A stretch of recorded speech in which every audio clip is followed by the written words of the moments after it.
All right then, I am here with my good friend Lydia Machova. Lydia, did I pronounce your name right? Yes, that was very correct. Thank you. Very correct, fantastic. So we are about to embark on a mammoth five-part series here, where we are going to dive into your approach to language learning, which I think, as we'll discover, is both of our approach to language learning, and we're going to talk about all different kinds of aspects of language learning, and we're really going to look at your experience teaching and mentoring people, and yeah, really looking forward to seeing what we cover. But before we do that, take a second to introduce yourself so that anybody who's listening or watching can get to know you. Yeah, thanks. Well, thanks for having me. First of all, I'm really honored to be speaking about language learning tips on your channel. So I'm Lydia from Slovakia, and I run a website called Language Mentoring, in which I'm trying not to teach anyone a language, because I don't believe in teaching as such, but rather to show people how they can learn a language by themselves, because I believe this is actually the only way to learn a language, because it takes your own activity and your own ways of trying to find the perfect method for you. And yeah, I'm based in Slovakia. I run this in Slovakia and also internationally. And before that, I used to be a conference interpreter. That was my previous job. So I've always worked with languages professionally, but now I concentrate on just language mentoring. Yeah, I've seen pictures of you with like Tony Robbins and what was it, the Prime Minister of Slovakia, or was it the President? I'm not sure. Yeah, I worked like as a conference interpreter for 6 years, and I got to work with some really interesting people. But that's now a thing of the past, because I want to help people learn languages so much more than I just want them to understand each other in conferences. It's my bigger mission now. Conference interpreting, that could be a whole video conversation by itself, couldn't it? Just it's such a fascinating area, and I think people are really interested. But we're going to stick to language learning here. Now we've been friends for quite some time. We've hung out together in all kinds of places. Where have we hung out before? In Berlin, Tenerife, Slovakia, Brno, Czech Republic. Oh yeah. Were you in Iceland for the Polyglot Conference? Yeah, I was there as well. Slovenia. Yeah, like 5 or 6 countries. I never realized it. That's we've so we move in the same circles, and you know, we know each other quite well.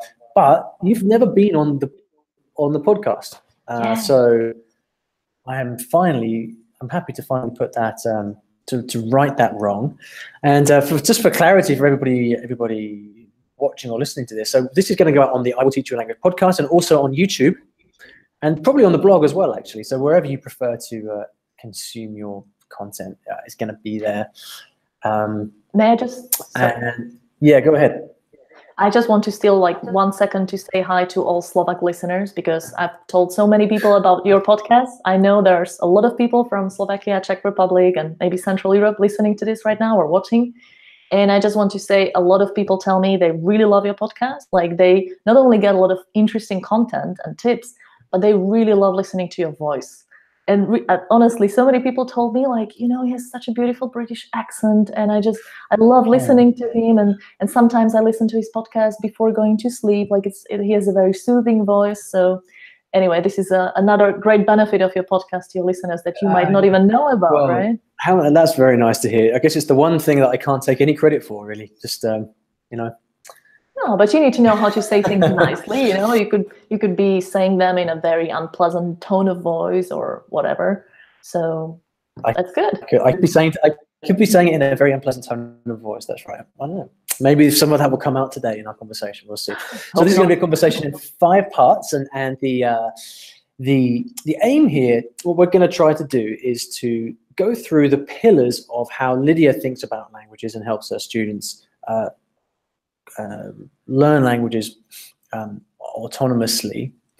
And those 5 things are, Lydia, do you want to give us a kind of 1 sentence of each, just to kind of signpost what we're going to talk about for people? Sure. So the first part will be about like my most important message that I try to give to people, and that is that you can learn a language by yourself. You just need to know a few things, like have a bit of know-how, but it's really important that you take your learning into your own hands. That's like really, I feel very, very passionate about it, because so many people get this wrong, and that's why they struggle with languages for many, many years. Cool. The second thing I would like to talk about is how creating a system can help you enormously on the language learning journey, and how I think it's really, really crucial, because most people think they don't have the time, or if they have it, they don't know how to organize it. So maybe we could talk a bit about that. And then many people ask me, so how do I do it? How do I start learning a language by myself? Especially people who have learned the language before, but so they're not complete beginners, but they don't feel confident in the language. They cannot really use it. They cannot really speak it. So in that case, I have two really great topics for them, and that's speaking, how to start listening and reading first, and then speaking, because I think these are the three most important parts of learning a language. And then finally, so what does this whole language learning journey means in the long term? How do you make sure that you can learn a language to a level where you feel really confident and you can use it and it will stick? Because we don't want to just spend a few weeks or months learning and then forget it all. So maybe give a few tips on how to really learn languages long term. Wonderful. So a lot of these themes are going to be familiar territory. And so what I'm looking forward to in this is just to sort of see these, to see how you personally express and articulate these, because yeah, they're really fantastic breakdowns. So without any further ado, let's dive in to the first one. What have you got for us for part one? Yes. So this is the message. I find it so important to always mention it whenever I speak about language learning, and how is it possible that, you know, so some people can learn languages, even so many languages, like so many people we know from the polyglot community, whereas most of the people struggle with languages all their lives, right? And of course, the obvious answer for many people would be, oh, they are so talented. You know, there's a few really lucky, talented people who can do it, and most of us aren't talented, so we will never get it right. And I think this is really, really wrong. And I really believe that everyone can learn a language by themselves. I mean, what do you think about this whole talent issue, Olly? I mean, among polyglots, we usually discuss it as like, yeah, they say it about us, but it's not really true, right? I mean, the way I always think about it is that if let's assume for the sake of argument that, I mean, take me. Let's assume that I have some kind of natural talent for language learning. Even if that's true, if you look at how much I have to work still to learn the language, I mean, you know, it is. I don't think people often realize just how much work is involved, even for somebody who is who may be talented at it. So I personally think that there might be 5% which you can account for by talent, but the other 95% is just plain old hard work. Exactly. But people tend to think of it this way, like, but you have those 5%, right? And I don't have them. I don't have the talent. But yeah, if you put it with numbers, like I like this 595. I like to tell people, yeah, about 5 to 15 maybe. I mean, depending on how talented someone is. But I don't know about you, but I don't see myself as particularly talented to learn languages. Like, for example, I don't have an ability to hear sounds any better than most people, to differentiate them. My accent is not really great in the languages that I speak, but I don't personally mind, because you know, I'm not striving for perfection anyway. But I think that even people like, I really don't see myself as talented as some people I know who can just hear a few sounds and they repeat them perfectly. Like, that's a wonderful talent for sounds. I don't have it myself. Yeah, I know what you mean. I sometimes meet people as well who are just extraordinarily gifted, you know, have perfect accents, just seem to speak perfectly. But, you know, you're never going to see someone who learns a language without putting in a huge amount of work. And I think, you know, for people who say to you, you know, you must have this natural talent, I think if they like stood and looked over your shoulder and they saw how much work you put in over time, they, you know, they would see a very different reality there. Yeah, exactly. I like to think of it as, if I'm talented in any way, then it's the persistence I can put into my language learning. But then, is persistence a talent, or is it really the result of hard work and, you know, some willpower that you exercise? Yeah. Well, we'll be getting onto that in the next part, so don't give away too much just yet. Sure. Yeah. So anyway, I think that today we have such amazing opportunities and possibilities to learn languages by ourselves because of the internet. And this is something many people don't realize. Because when you compare it, like someone learning a language back in 1970s, right, or 80s, I mean, if they wanted to learn a language, they needed to find a person who most probably teaches that language and has a lot of resources, and then ask them if they could, lend them some books or give them some recordings of something from a textbook. But you could not really find materials by yourself. But today, you just go on Google. I mean, for any language, you can find grammar charts for Klingon, like anything really. So it's not a question of, oh, there are no resources, or, I don't have the resources to learn. I mean, if people just look at your products, what you offer for language learnings, it's fascinating, how much materials you've created to help people learn. So it's all out there, it's all online, and the question is just how to use it, right? So how do you think about different kinds of materials though? Because I mean, a lot of people might think, yeah, there's lots of great resources out there for languages, and so what they do is they go and download Duolingo, and that's your language learning resource, right? So do you group resources in different categories in that way?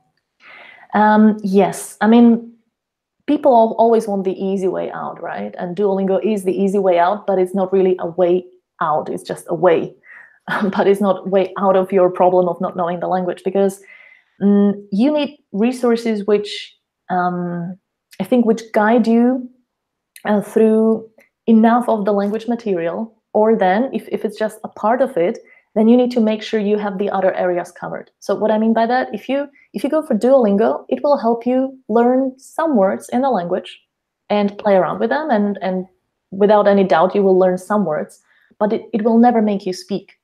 Duolingo will never teach you how to speak a language because you are not practicing that. And I think this is a very simple principle, but many people don't realize it. You need to practice what you want to learn most. So if my goal in speaking a language, in learning a language, is to speak to native speakers and foreigners and to understand them replying, then I need to concentrate most of all on speaking and listening, right?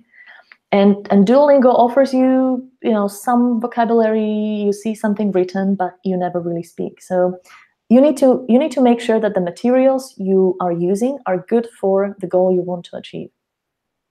Right. There's also a difference between, it seems to me that there's a sort of fundamental categorical difference between material in the sense of language material, like input. So, for example, a newspaper or a blog post, or material to read or listen to, and instructional material that is for teaching you. Mm-hmm. And I think it's easy for people to confuse the two, because what's the difference between, for example, a newspaper article in Le Monde mm-hmm. and Duolingo? I mean, the fundamental difference is that one is content in the language and the other is actually trying to teach you the language, right? It's like a methodology mm-hmm. that it's teaching, that it's taking you through. And I mean, certainly for me, and this is obviously because, after many years of experience doing this stuff, I have my own way of doing things. So personally, whenever I come across any resource that tries to actually tell me what to do, mm-hmm. I say, no way. And I walk away. I don't like that. I don't want you to tell me what to do. Yeah. I know what to do. I've got my own method. What I want is actually the raw material, the raw content in the language. Yeah. And so that I can actually read and listen to it, so that I can figure out, what's going on and learn. But I guess that's how I think about it. But there is a problem, though, if you get someone who's new to language learning and they don't know what to do. They haven't found their way yet.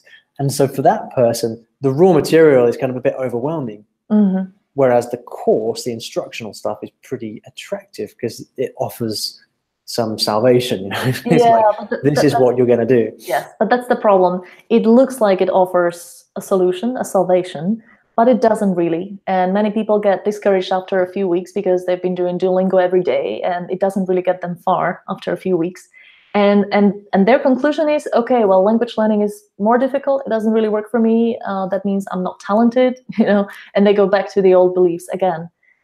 So I absolutely agree with you. It's important, like if you give people good material and if you show them like how you can use this material in order to learn the language, then that they can use almost any material out there. And this is exactly what I'm trying to teach people, to show them, oh, look, well, you have this text here, and what could you do with it? You know, you could take some vocabulary out of this. You could rewrite it. You could just play around with it a little bit. But of course, you need the material itself to start with. Yeah.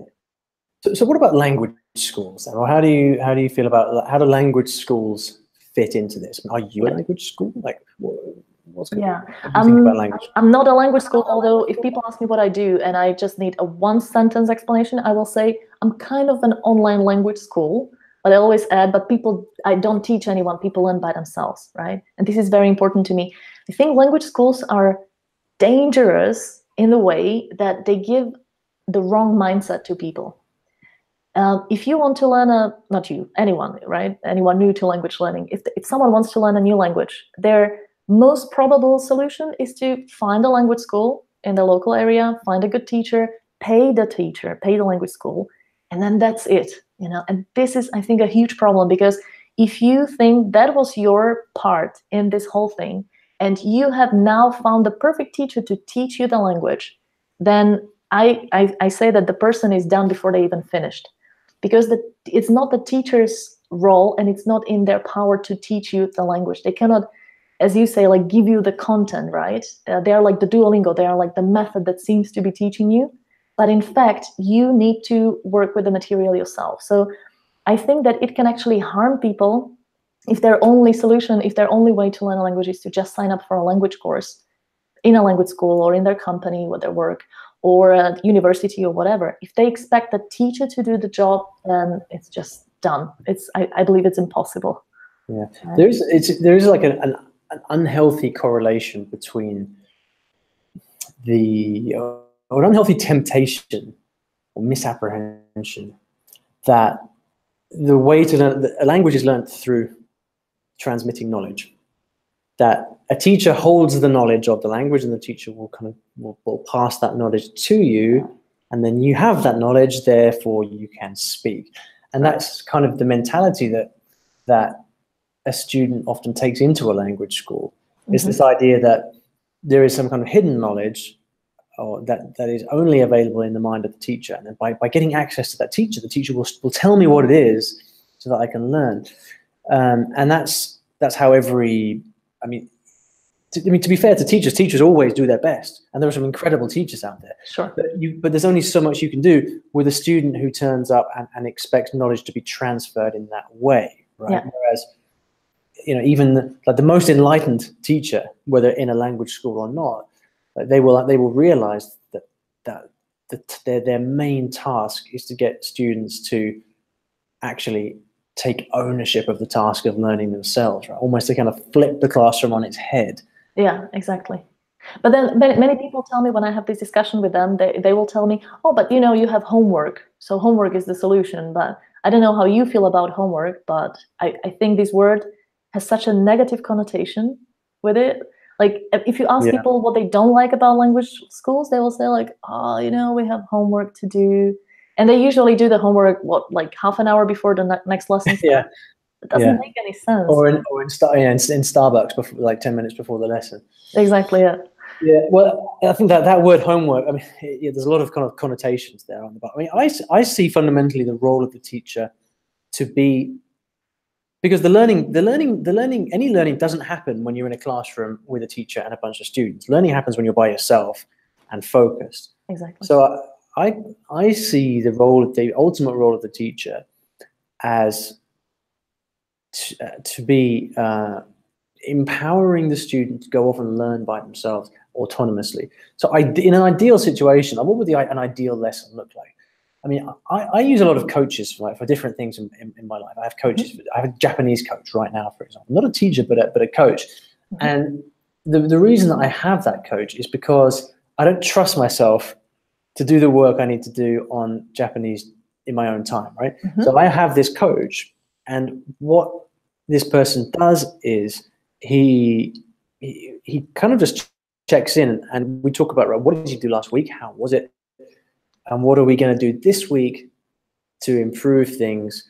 And the entire focus of the session is, right, when you leave and you're back in your own time, what are you going to do? So he like empowers me to take that responsibility. And I think the ultimate goal for any teacher is to do that, because that's how the teacher is going to be able to produce the best results. Exactly. The trouble is that's not what the student's looking for, and the student considers that to be homework, like the kind of peripheral thing that you do, whereas the class time is the main thing, right? It comes from our educational system, you know, how we are taught to think about languages. But this also has to do with the fact that when the teacher asks you to do most of the work outside of the lesson, you kind of think like, hey, but I'm paying you to do the job. Why should I do it by myself, right? Because you feel you're paying the teacher quite a lot, let's say, for the course. And we tend to think of it like, okay, so how many lessons with the teacher do I get for this amount of money? And people decide which course to take depending on, oh, but you have longer lessons with this teacher, and this teacher is a native speaker, etc. So I think when people sign up for a language school, a language class, they usually tend to think of the value of this course by spending time with the teacher, because the teacher is imparting knowledge on you, and that's the whole problem, right? That's why we are getting to the main point here, that people can only learn language by themselves, as you said, when they spend concentrated time with it by themselves. And that's why I decided I cannot keep begging my students, because I taught English for 10 years, right? But I always beg them, please do this in your free time. It will help you a lot. And then the students would always say like, yeah, we'll do. Of course. Yeah. Oh, I should, right? I will. And then the next lesson, it would be the same thing again. Like they kind of felt like they're doing me a favor if they do it. So I needed to turn this upside down and say, no, you're learning. I'm not paid to be teaching you, but I can help you on the way, right? On that note, that brings us to the end of part one. How would you summarize this in one sentence then, Lydia? I would say there's no such thing as teaching someone a language. You can only learn it by yourself. That doesn't bode well for my website, does it? I will teach you a language. Sorry about that. Yeah. Anyway, let's. No, okay, just to put it right, I'm not against the concept of teaching, just the meaning of what teach means, because your website could be, I will teach you how to learn a language, but that would be too long, right? Too many words in that sentence. Yeah. So no, I am not against teachers or teaching in general. I just think their role should change, as we've mentioned, because we have the internet and so many resources and possibilities. So it's just about the mindset. All right, that was part one of this conversation here with Lydia. We will see you in part two. Don't go anywhere. Can't wait.